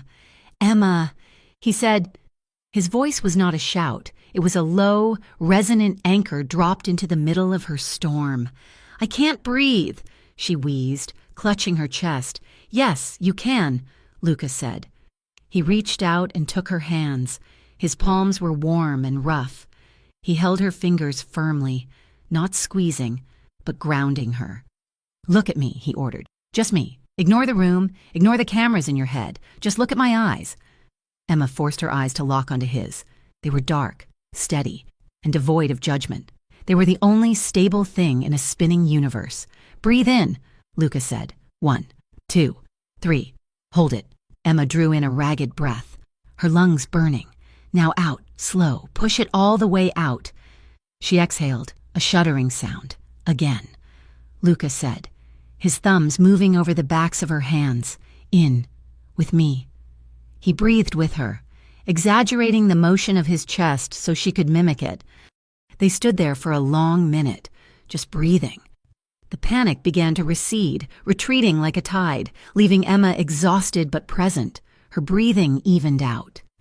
The room stopped spinning. She realized she was standing very close to him, their hands locked together between them. She should have pulled away. The panic was gone, but she didn't let go. Luca didn't let go either. He looked down at her, his expression softening from command to concern. His thumb traced a slow, soothing circle over her palm. The sensation sent a sudden, electric rush of heat up her arm, bypassing her brain and settling deep in her stomach. It was a jolt of awareness so sharp it almost hurt. "You are safe," Luca said quietly. "You are not there anymore. You are here, with me." Emma stepped closer. She couldn't help it. She was drawn to the quiet intensity of his gaze, to the sheer, undeniable strength that radiated from him. He was a dangerous man, a criminal, a killer perhaps, but in this moment, he was the only person who had ever made her feel completely safe. "Thank you," she whispered. Luca looked at her mouth, then back up to her eyes. His jaw tightened, as if he were holding back words, or perhaps actions, that would cross a line he had drawn for himself. He slowly released her hands, though his fingers lingered until the last possible second. "We will try again later," he said, his voice rough, "when you are ready. By evening." The penthouse felt less like a fortress and more like a home, albeit a temporary one. The tension of the investigation had given way to a quiet domestic lull. Emma found herself in the kitchen. She needed to do something with her hands other than wring them. She opened the massive refrigerator, finding it stocked with pristine, organic ingredients that looked like they had never been touched. She pulled out bell peppers, onions, garlic, and chicken. She found a knife block and a cutting board. "What are you doing?" Luca walked into the kitchen. He had changed into jeans and a black button-down shirt, sleeves rolled up. He looked tired, rubbing the back of his neck. "Cooking," Emma said, "chopping an onion with rhythmic precision. I need to be useful. I cannot just sit around while Nico does all the work and you pay for everything. I am making stir-fry." "Do not argue," Luca blinked, looking at the pile of vegetables. "I was going to order takeout. I am cooking," Emma repeated firmly. "Grab a knife." To her surprise, the Mafia boss did not argue. He washed his hands and picked up a knife, looking at a red pepper with a mixture of suspicion and concentration. Emma watched him out of the corner of her eye. He moved with lethal grace when he was fighting or walking, but in the kitchen, he was surprisingly clumsy. He held the knife like a dagger, attacking the pepper rather than slicing it. The pieces were uneven, jagged chunks. It was endearing. It made him human. "No," Emma said, laughing softly. "Not like that. You are going to cut your finger off, and I do not know first aid." She set down her own knife and moved toward him. Without thinking, she reached around him to adjust his grip. "Here, let me show you," she said. She wrapped her hand over his right hand, guiding his fingers on the handle. Her left hand rested lightly on his forearm to steady it. "You have to let the knife do the work," she instructed. "Rock it back and forth." She guided his hand through a slice. "See? Smooth." Luca did not answer. Emma realized why. She was standing directly behind him, and reaching around to help him. She had pressed her body against his back. Her chest was brushed against his shoulder blade. Her face was inches from his neck. She froze. Luca went perfectly still. The silence in the kitchen was sudden and deafening. The domestic playfulness vanished, replaced by a crackling, high-voltage awareness. Emma could feel the heat of him through his shirt. She could smell the soap on his skin, mixed with the sharp scent of the cut peppers. She became hyper-aware of everything: the roughness of his hand under hers, the hardness of his back against her soft curves, the way his breathing had stopped. For 3 seconds, neither of them moved. It was a precipice. Then, Luca turned his head slightly. His cheek brushed against her hair. "Emma," he murmured. It was a warning. It was an invitation. Emma stepped back quickly, her heart pounding a frantic rhythm in her throat. She picked up her own knife, her hands shaking slightly. "Right," she said, her voice breathless. "Just, keep doing that." They finished cooking in silence, but the air between them had changed. It was charged, heavy with things unsaid, thick with a tension that felt like a storm about to break. After dinner, the mood shifted again. They moved to the living area. Nico had gone to sleep in one of the guest rooms, leaving the monitors dark. Soft music was playing from the speakers hidden in the ceiling. a forgotten playlist Nico must have left on. It was a slow, melancholic jazz track, a saxophone weeping over a steady bass line. Emma stood by the window, looking out at the city lights. They looked like diamonds scattered on black velvet. Somewhere out there. Adrian Cole was sleeping in a silk bed, thinking he had won. Luca came to stand beside her. He didn't look at the city. He looked at her reflection in the glass. "Dance with me," he said. It wasn't a question. Emma turned. "Why?" "Because the world is ugly," Luca said softly. "And for 5 minutes, I want to pretend it isn't." He held out his hand. Emma looked at it. She knew she should say no. She knew that every step she took toward him was a step deeper into a complication she might not survive. But she was tired of fear. She was tired of ugliness. She took his hand. Luca pulled her in. He didn't hold her like he had during the panic attack. This was different. He placed his hand respectfully at the small of her back, his touch firm but light. Emma rested her left hand on his shoulder, her fingers curling against the fabric of his shirt. They moved slowly, swaying to the rhythm of the saxophone. They didn't speak. There was no need. The language was in the movement. Emma felt the steady, protective strength beneath his shirt. He felt like a wall she could lean on, a shield that would never break. She rested her forehead against his jaw. His skin was warm, rough with 5 o'clock shadow. She closed her eyes, inhaling the scent of him. Luca's hand on her back moved slightly, his fingers spreading out, pulling her a fraction of an inch closer. She felt his chin rest on the top of her head. For a brief, stolen moment, the rest of the world ceased to exist. There were no cameras, no lawyers, no threats, just the music and the man holding her. Emma lifted her head. Luca was looking down at her. His eyes were half closed, dark with an emotion that terrified and thrilled her. He looked at her lips. Emma's breath hitched. She went up on her toes. Luca leaned down. His hand slid up her back to cradle her neck. They were an inch apart. She could feel his breath on her lips. The door to the hallway slammed open. "Boss!" Emma and Luca sprang apart as if a grenade had detonated between them. Nico burst into the room, his hair wild, a tablet in his hand. He looked pale. "Nico," Luca growled, his voice dropping to a dangerous register. "You better have a reason for barging in here." "I do," Nico said, breathless. "You need to see this. Now." Luca snatched the tablet. Emma moved to his side, her heart plummeting from the high of the almost kiss to the pit of her stomach. "What is it?" she asked. "The smear campaign," Nico said grimly. "It just escalated. It is not just gossip blogs anymore. Look at the photos." Emma looked at the screen. It was a photo of her. She was wearing the gala uniform, but she was smiling, laughing actually, with a glass of champagne in her hand, leaning against Adrian Cole's chest. His arm was around her waist. They looked like lovers. "That is not real," Emma cried. "I never drank. I never smiled at him." There were more. A photo of her getting into a luxury car that looked like Adrian's. A photo of her in what looked like a hotel room, looking disheveled but happy. Deepfakes, Nico said. High quality. They used AI to graft your face onto someone else's body. They just dropped these on every major social media platform. The narrative is that you were his paid escort for the night, and you are crying rape because he stopped payment. Emma felt the room tilt. The photos looked so real. If she didn't know the truth, she would have believed them. But then, a cold thought struck her, a thought sharp as a razor. She looked at the metadata timestamp Nico had pulled up on the side of the screen. The source of the leak. It traced back to a server she recognized, not the Coles. She looked at Luca.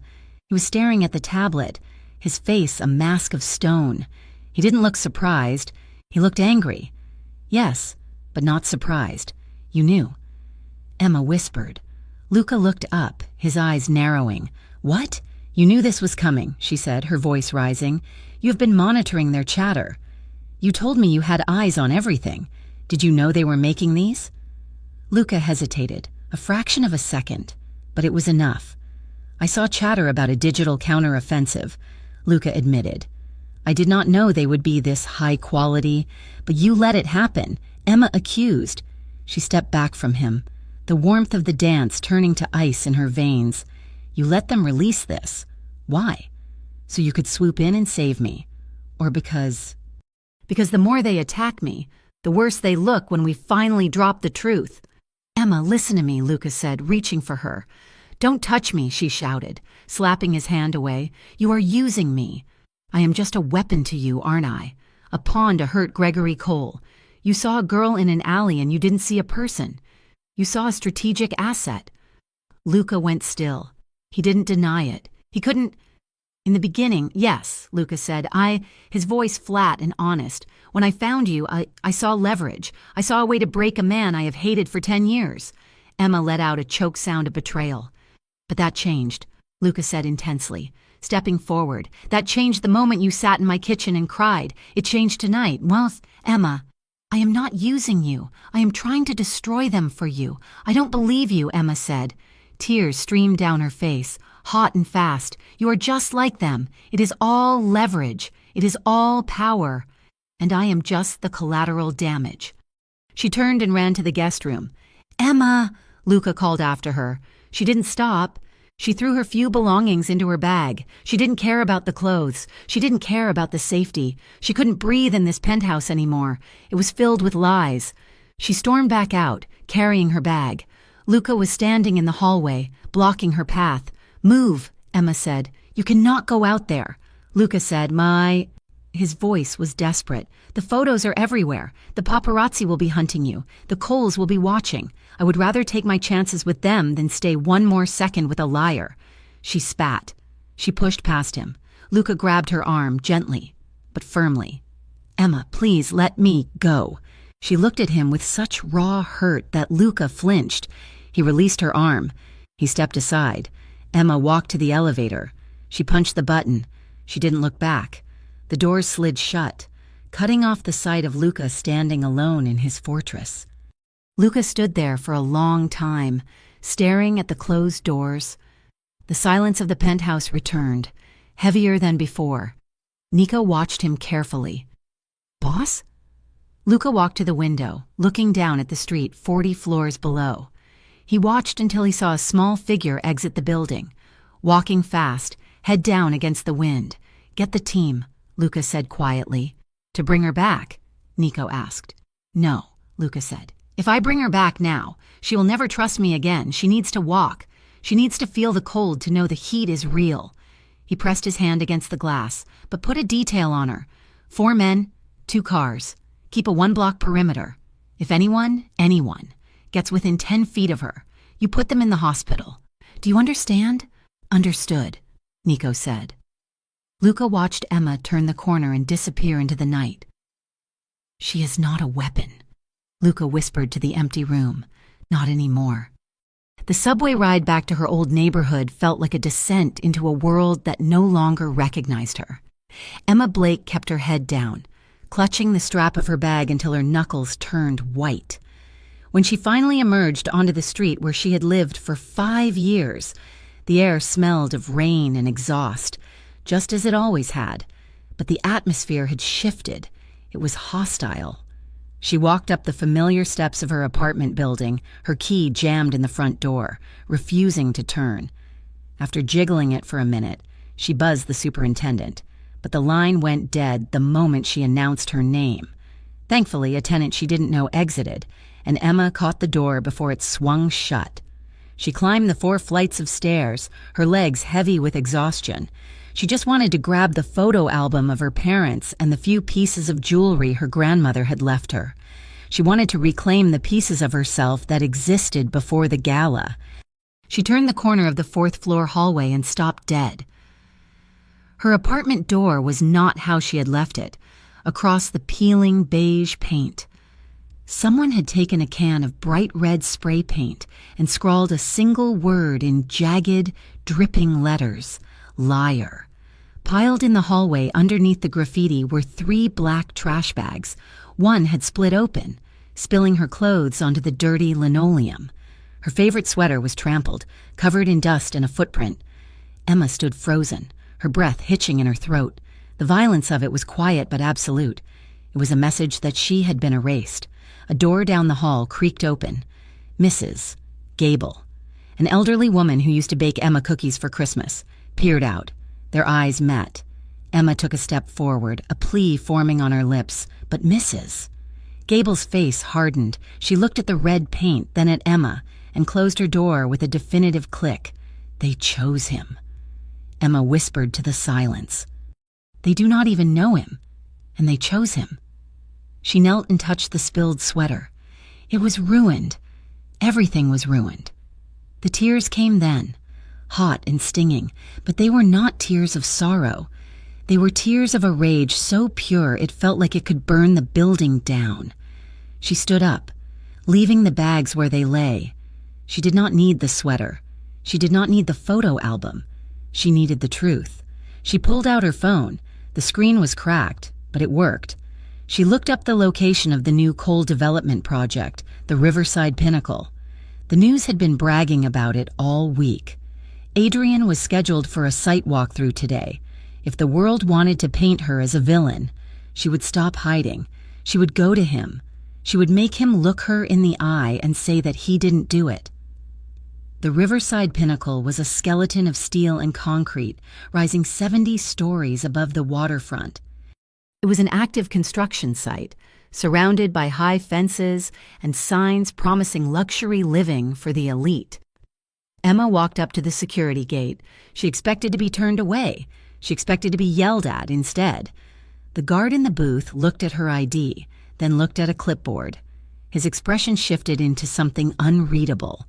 "Mister?" "Cole is on the sublevel inspecting the parking structure."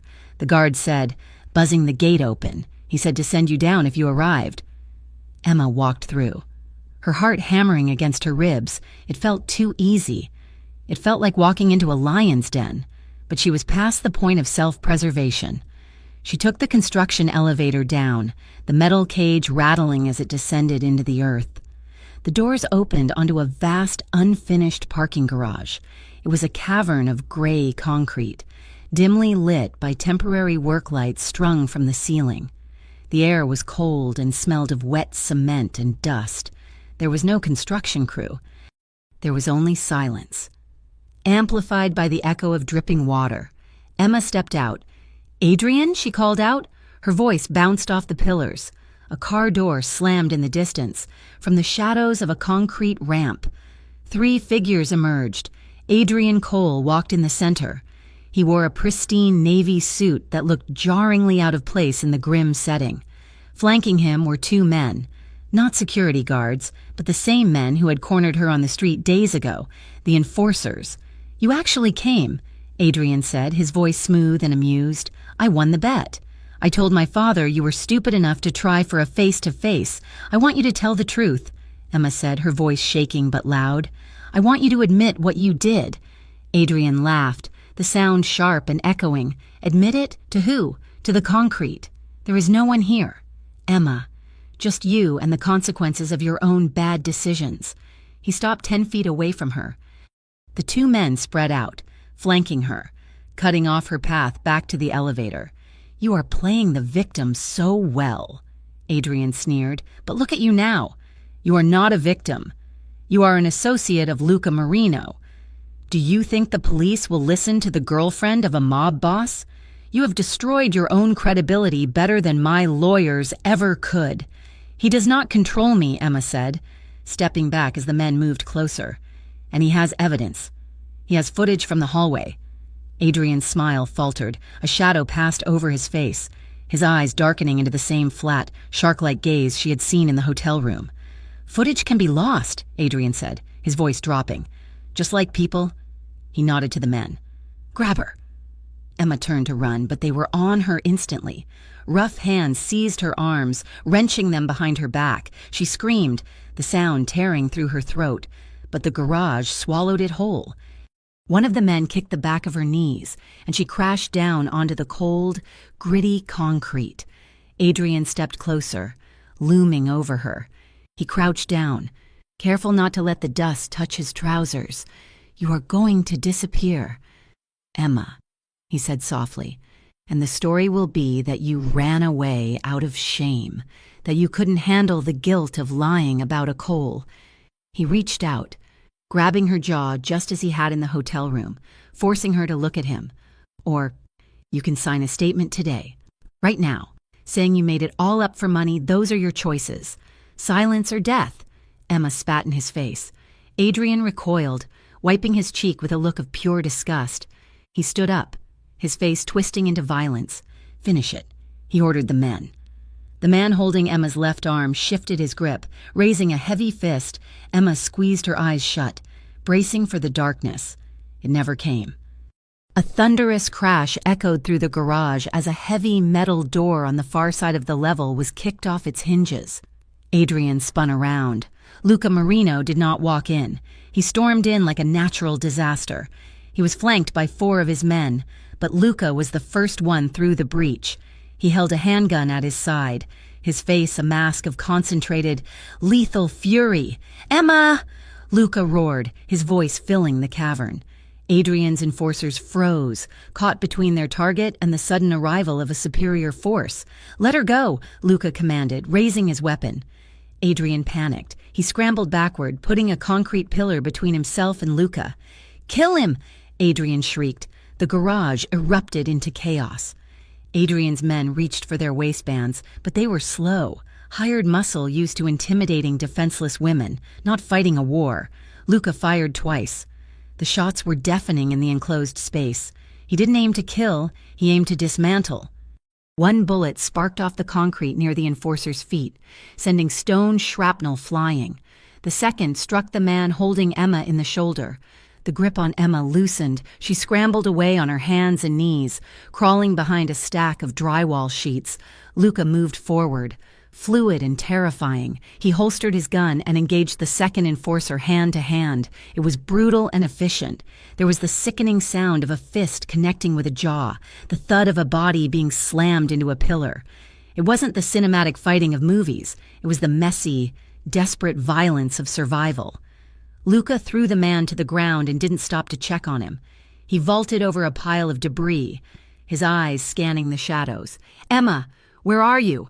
I am here," she cried out. Luca reached her.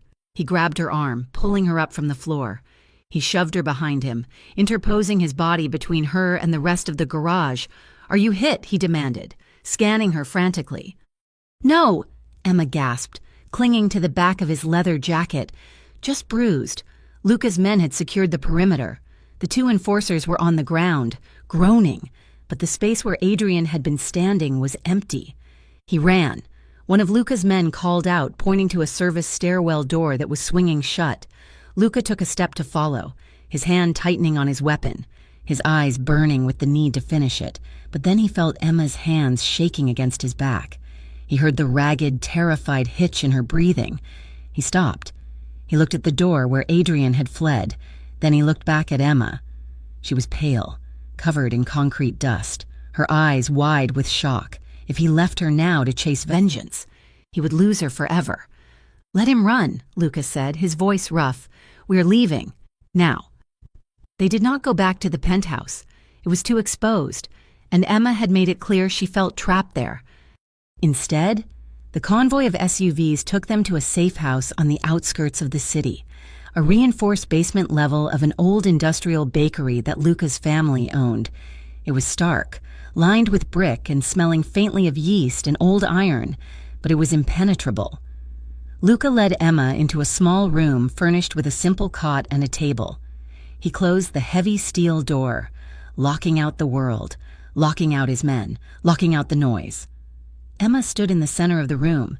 The adrenaline was fading, leaving behind a cold, hollow trembling. She wrapped her arms around herself, but she couldn't stop shaking. She kept seeing the concrete floor rushing up to meet her. She kept feeling the phantom grip of hands on her arms. Luca stood by the door, watching her. He had taken off his jacket. His shirt was torn at the sleeve, and there was a smear of blood, not his, on his collar. He looked like he wanted to come to her, but he stayed rooted, respecting the distance she had demanded earlier that day. "You are safe," Luca said quietly. "No one gets in here." Emma looked at him. She saw the restraint in his posture. She saw the man who had walked into gunfire for her, the man who had let his enemy escape just to make sure she was okay. She didn't want distance. The distance was where the fear lived. The distance was where the cold was. I don't want to be safe, Emma whispered. Her voice was cracked. Luca frowned, confused. Emma, I want to feel something else, she said, her voice rising, bordering on hysterical. I want to feel alive. I am so tired of being scared. Luca, I am so tired of being broken. She crossed the room. It was a clumsy, desperate movement. She crashed into him, pressing her body against his chest, clutching his shirt in her fists. Luca's hands came up automatically to steady her, gripping her upper arms, but he tried to step back. Emma, you are in shock, he said, his voice strained. You don't know what you are doing. I know exactly what I am doing, she fiercely countered. She reached up, cupping his face with both hands. Her fingers were cold, stained with the dust of the garage. Her eyes blazed up at him, a fragile, volatile mix of terror and longing. She needed to overwrite the memory of Adrian's touch with something real, something consensual, something powerful. Kiss me, she begged. Please, make me feel real. Luca looked down at her. He saw the desperation, but he also saw the clarity. He saw a woman reclaiming her own body from the narrative of victimhood. His resistance shattered. He let out a low groan, a sound of surrendered control. His hands slid from her arms to cradle her face, his thumbs brushing away the tears that streaked the dust on her cheeks. Luca lowered his head and kissed her. It wasn't gentle. It couldn't be. It was fierce and aching, a collision of two people who had just walked out of the dark. His mouth was hot and demanding, tasting of danger and relief. Emma gasped, opening to him, welcoming the intrusion because this time she had asked for it. This time, it was hers. She knotted her fingers into his hair, pulling him closer, anchoring him to her. Luca's hands moved. He slid them down her neck, over her shoulders, tracing the line of her spine through her clothes. He pulled her flush against him. Emma could feel the hard wall of his chest, the rapid, thunderous beat of his heart mirroring her own. They stumbled back until Emma hit the wall, and Luca pressed against her, shielding her even here. His forehead rested against hers, their breath mingling in sharp, ragged gasps. He slowed down. He forced himself to slow down. His hands stopped their frantic searching and settled on her waist, heavy and warm. He kissed her jaw, her temple, the corner of her mouth. He was mapping her, reminding her that her body belonged to her, that his touch was a question, not a command. Emma trembled in his arms, but the cold was gone. The numbness was gone. She felt every inch of her skin, every nerve ending, firing. She felt alive. Luca pulled back just enough to look her in the eyes. His pupils were blown wide, his expression raw and unguarded. I have you, he murmured, his voice rough with emotion. I have you. Emma, I swear to you, I will make them see. I will make the whole world see what was done to you. Not who you stood beside, but who you are. Emma leaned her head back against the brick wall, trying to catch her breath. She felt grounded. She felt solid. She looked at Luca, this man who had become her protector, her partner, and now her anchor. I have something, she whispered. Luca brushed a stray hair from her forehead. What do you mean? Emma reached into the pocket of her jeans. Her hand was shaking, but she managed to pull out her phone. The screen was cracked in a spiderweb pattern from when she had been thrown to the ground, but the red light on the screen was still pulsing. I hit record, she said, in the garage. When I saw him coming, Luca went still. He looked at the phone, then back at her. He said it. Emma said, her voice gaining strength. He admitted it. He said he handled me. He said no one would believe me over his name.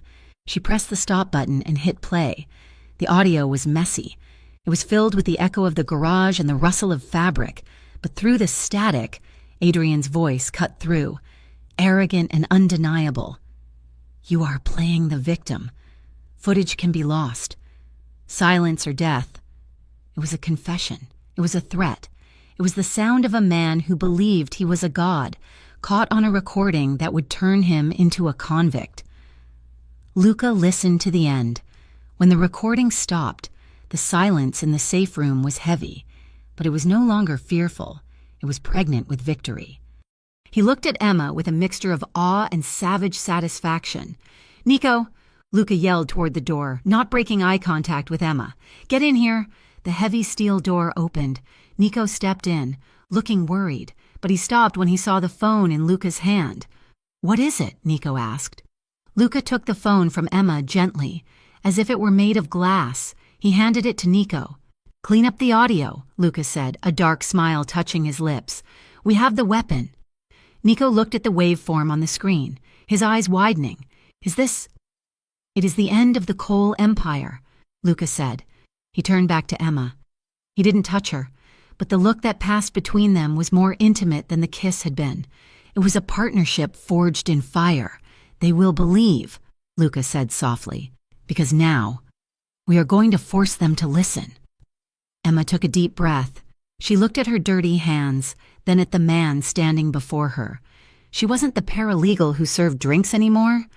She was the woman who had walked into a trap and walked out with the truth. "Do it," Emma said. "Burn them down." The plan Luca laid out on the mahogany table of the safe house was not a legal strategy. It was an act of war. "We are not going to leak this to a blog," Luca said, his voice steady and cold. "We are not going to mail a USB drive to the police commissioner and hope he is not on the payroll. We are going to burn them down in front of the entire city." He pointed to a date on the calendar. Saturday night, the Ravenshore Civic Gala. It was the event of the season, a fundraiser televised live on the local networks, attended by every politician, judge, and wealthy donor in the state. The Coles were the guests of honor. They were scheduled to announce the groundbreaking of the Riverside Pinnacle, the very project where Adrian had tried to have Emma killed. "It is too dangerous," Emma said. Looking at the schematic of the ballroom, "There will be hundreds of people. Security will be everywhere." "Exactly," Luca said. "Cameras will be everywhere. They cannot bury what happens on live television. They cannot intimidate 1 million viewers." Emma felt a chill slide down her spine. The idea of walking onto a stage, of standing in front of the people who had called her a liar and a gold digger, terrified her more than the dark parking garage had. But then she thought of the red paint on her door. She thought of Adrian's laugh. "I will do it," she said. The next 3 days were a blur of high-tension preparation. Emma barely slept. She spent her nights pacing the floor of the safe room, rehearsing the statement she would give. She whispered the words to the mirror, trying to keep her voice from shaking, trying to turn her trauma into a weapon. Luca was always there. He did not sleep either. He spent his time with Nico and his crew, drilling security protocols, mapping exit routes, and bribing venue staff to look the other way when his men entered the building. But whenever Emma faltered, whenever she stopped pacing and put her head in her hands, she would feel his gaze. He would watch her from the doorway, his jaw tight with worry. He never told her to stop. He never told her it was too much. He simply stood guard, a silent promise that if the world tried to crush her, it would have to go through him first. On the night of the gala, the air in the city was crisp and clear. Emma stood in the entryway of the safe house. She was not wearing a uniform this time. She wore a dress Luca had procured for her, a deep midnight blue silk that draped elegantly over her frame. It was simple, devoid of sequins or flash. It was serious. It made her look not like a prop, but like a woman who had come to settle a debt. Luca walked over to her. He was dressed in a tuxedo, the holster beneath his jacket invisible but palpable. He stopped in front of her, his eyes scanning her face, looking for cracks in her armor. "You do not have to do this," he said quietly. "We can find another way. We can disappear." "No," Emma said. "I am done disappearing." Luca nodded slowly. He reached out and adjusted the collar of the trench coat she wore over her dress. His fingers brushed the skin of her throat, lingering there for a heartbeat. His touch was warm, a stark contrast to the cold metal of the gun he carried. "I will be in the crowd," he murmured, his thumb grazing her pulse. "I will be watching everyone who looks at you. If anyone moves toward you, they will regret it." He pulled his hand away, the loss of contact leaving a physical ache in the air between them. "Let us go," he said. The grand ballroom of the convention center was a sea of diamonds and black ties. Waiters moved through the crowd with trays of champagne, a cruel echo of the night Emma's life had been derailed. Gregory Cole stood on the brightly lit stage, bathed in the glow of massive LED screens. He looked regal, the picture of a benevolent patriarch. Adrian stood beside him, looking smug and untouchable, waving to the applause. "Tonight is about the future," Gregory boomed into the microphone, his voice amplified to the rafters. "It is about safety. It is about progress. The Cole Foundation is dedicated to making Ravenshore a city where families can walk the streets without fear." Emma stood in the wings of the stage, concealed by a heavy velvet curtain. Her heart was hammering against her ribs like a trapped bird. She gripped the microphone Luca had given her, her knuckles white. Beside her, one of Luca's men gave her a sharp nod. Now, on the stage, Gregory raised a glass. "To the truth," he declared, as if on cue. The massive screens behind him flickered. The logo of the Cole Foundation distorted, pixelating into static. The polite jazz music cut out with a screech of feedback. A hush fell over the room. 3,000 people turned their heads. Then, a sound filled the hall. It was not music, it was a voice. "You are playing the victim." The audio was crisp and clear. Nico had done his work. Adrian's voice, arrogant and cruel, echoed off the walls. "No one will believe a woman with ties to a mafia boss." Silence or death. On the screens, images began to cycle. They were not the polished renderings of the new building. They were grainy security photos. Emma walking into the hotel room. Emma running out, her dress torn. The medical report from the emergency room. The timestamp matching the video. The eviction notice. The red graffiti on her door. The crowd gasped. A murmur rose like a wave, turning into a roar of confusion and shock. On stage, Adrian's face went the color of ash. He lunged for the podium, trying to grab the microphone from his father. "Turn it off," Adrian screamed, his voice cracking. "It is a fake! It is a setup! Cut the sound!" But the sound did not cut. It got louder. I handled her." Emma stepped out from behind the curtain. The spotlight hit her. It was blinding. For a second, she wanted to run. She wanted to dissolve into the floor. But then she looked at Adrian. She saw the panic in his eyes. She saw the fear. She walked to the center of the stage. Her knees were shaking so hard she thought she might fall. But she planted her feet. She lifted her microphone. "He is right," Emma said. Her voice trembled, but it carried through the speakers, cutting through the chaos. "He did handle me." The room went silent. Emma looked out at the sea of faces, the politicians who had ignored her, the donors who had judged her. "My name is Emma Blake," she said. "I was a server at the Cole Gala 3 weeks ago. I went into a room to do my job, and Adrian Cole assaulted me." "Liar!" Adrian shouted, moving toward her, his hands balled into fists. "She is a whore. She is lying." He took 2 steps toward her. From the front row of the audience, a shadow moved. Luca vaulted onto the stage. He did not draw his weapon. He didn't have to. He simply stepped between Emma and Adrian. He stood there, a wall of dark intent, his hands hanging loose at his sides. 4 of his men appeared at the edges of the stage, their presence an undeniable reminder that the balance of power had shifted. Adrian skidded to a halt. He looked at Luca, and he saw his own destruction staring back at him. Emma did not flinch. She kept speaking. "I went to the police," she said, her voice gaining strength. "They told me it was complicated. I went to my boss. They fired me. I went to my apartment. I was evicted." She looked directly at the camera, broadcasting live to the city. "I lost everything because I told the truth. And everyone in this room, everyone in this city looked away. You looked away because his name is Cole and my name is nothing." She took a deep breath, and her voice cracked on the final words. "No one believed me." The silence that followed was heavy, suffocating. It was the sound of a city's conscience breaking. Then, the doors at the back of the ballroom burst open. Police officers flooded in, but they were not there to arrest the woman on stage. The state attorney, who had received a comprehensive digital package from Nico 5 minutes prior, marched at the front of the line. The officers moved through the confused crowd. Some looked hesitant, glancing at Gregory Cole, their longtime benefactor. But the cameras were rolling. The evidence was on the giant screens. The audio of the confession was still playing on a loop in the background. There was nowhere to hide. Gregory Cole tried to maintain his dignity. "This is an outrage," he bellowed.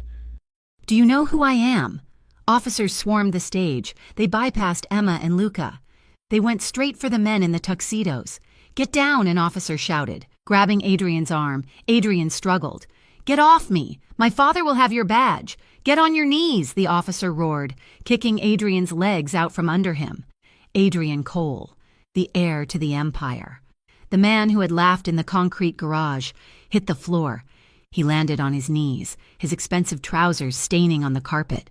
Beside him, Gregory Cole was forced down, his arms wrenched behind his back, the handcuffs clicking with a sound that seemed to echo louder than the speakers. Emma stood there, clutching the microphone. She watched them. The phrase echoed in her mind, "They will believe when they kneel." She looked at Adrian's face. He was not looking at the cameras. He was looking at the floor, weeping with rage and humiliation. Emma looked out at the crowd. She saw the faces of the elite. The disgust had shifted. It was no longer directed at her. They were looking at the Coles with horror. They were looking at Emma with shock. And then, slowly, with recognition. She lowered the microphone. She didn't need to say anything else. Luca turned to her. The chaos of the arrests swirled around them, shouting officers, flashing cameras, the roar of the press. But he created a quiet space just by looking at her. "You did it," he said softly. "We did it," Emma whispered. The aftermath was a hurricane. The arrest of the Coles was the lead story on every news channel in the country. The audio recording was played on repeat. The chain of custody complications vanished overnight as the state attorney scrambled to save his own reputation by throwing the book at Adrian. Emma's name trended online for 3 days straight. The hashtag #ISTandWithEmma replaced the vitriol. She received thousands of messages, apologies from strangers who had called her a liar, job offers from law firms, statements of support from the very hotel that had fired her. She was vindicated. She was a hero. But victory had a price. Luca sat in the safe house, watching the news coverage on a muted television. He knew the mechanics of the world better than anyone. He had exposed the Coles, but in doing so, he had exposed himself. He had walked onto a stage in front of the police and the cameras. He had declared war not just on a family, but on the status quo. The FBI was already building a task force. The rival families, sensing weakness and chaos, were circling. He could not stay, and he could not take her with him. If she stayed with him, she would never be free of the stigma. She would always be the mob boss's girl, not the survivor who spoke truth to power. He made a call. 2 hours later, he sat across from a federal prosecutor in an unmarked car. "I am leaving," Luca said, "and I am giving you the network." The prosecutor looked skeptical. "You are turning yourself in?" "No," Luca said. "I am disappearing, but I am giving you the ledgers, the unions, the Port Authority bribes, the names of the judges on the payroll. You get all of it. You get to be the man who cleaned up Ravensshore." "And in exchange?" the prosecutor asked. "Emma Blake is off limits," Luca said. "No charges for accessory, no harassment, and you drop the warrant for my immediate arrest so I can leave the country tonight." The prosecutor weighed the options, a career-making bust versus one man slipping away. "Done." The prosecutor said. The rooftop overlooked the entire city. The wind was cold, whipping Emma's hair across her face. She stood by the ledge, looking at the lights of Ravensshore. It looked peaceful from up here. She heard the heavy steel door open. She turned. Luca walked toward her. He was wearing a long black coat, the collar turned up against the wind. He carried a small duffel bag. Emma felt her heart stop. She knew what the bag meant. "You are leaving," she said. "I have to," Luca said. He stopped a few feet away. "The police are coming." "Emma." The sharks are in the water. I bought you peace, but the price is my absence."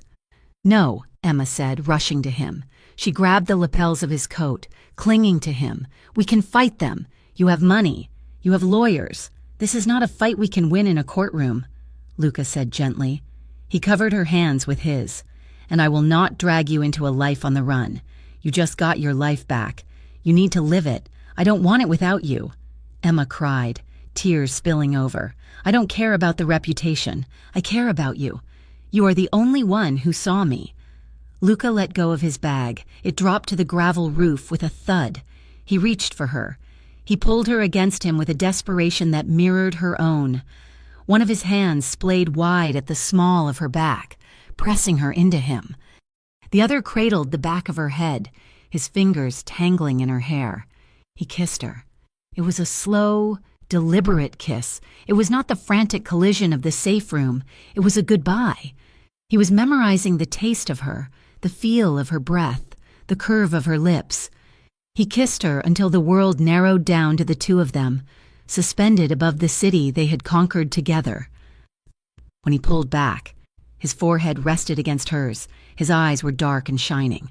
"You are not the woman no one believes anymore," he whispered fiercely. "You are the woman who made powerful men kneel. Never forget that. Please." Emma sobbed. "I have to go," Luca said. He kissed her forehead once. A benediction. He pulled away. It took every ounce of his strength to let her go. He picked up his bag. He looked at her one last time, etching her image into his mind to sustain him in the exile to come. Then he turned and walked through the door into the darkness. 6 months later. The spring air was warm. Emma walked down the steps of the Ravenshore courthouse. She wore a sharp gray suit. She had just finished filing a motion for her new job.